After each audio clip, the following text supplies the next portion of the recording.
So now is the time to buy a new home and you're not sure what processes to follow. Well, I'm going to give you some suggestions here. Hello, it's Michael Knight from Compass, and I'm going to help you decide what direction is the best process to follow when you're buying a new home.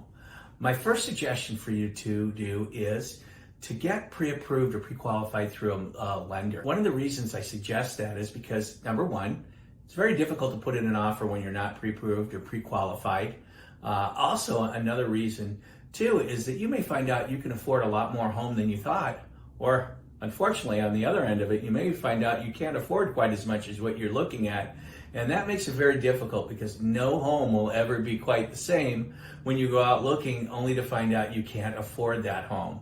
So my suggestion, number one, get pre-qualified. Number two is that you go out and decide you want to take a look at homes. So here you are, you decided now you're going to go out and start looking at homes.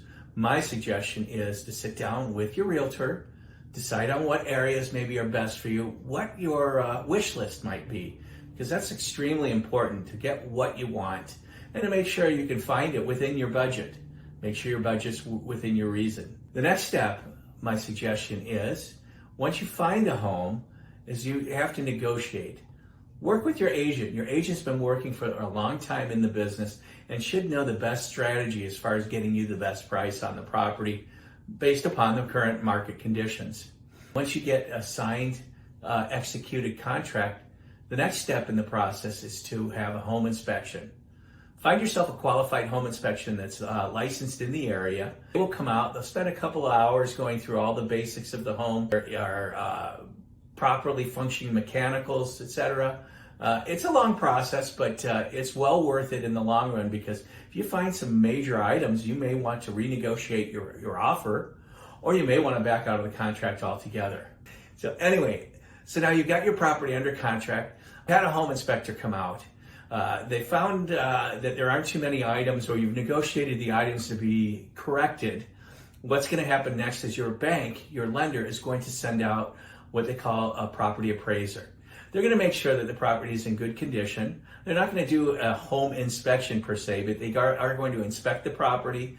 They're going to measure the property, and they're going to compare it to other properties that have recently sold, typically within 1 mile, within 6 months that have sold, and similar type properties within approximately 10% square footage, etc. on there. So the bank is going to collect all your information, and they're going to run your credit, maybe your work history. They're going to be checking on you to make sure that you're qualified to buy the property.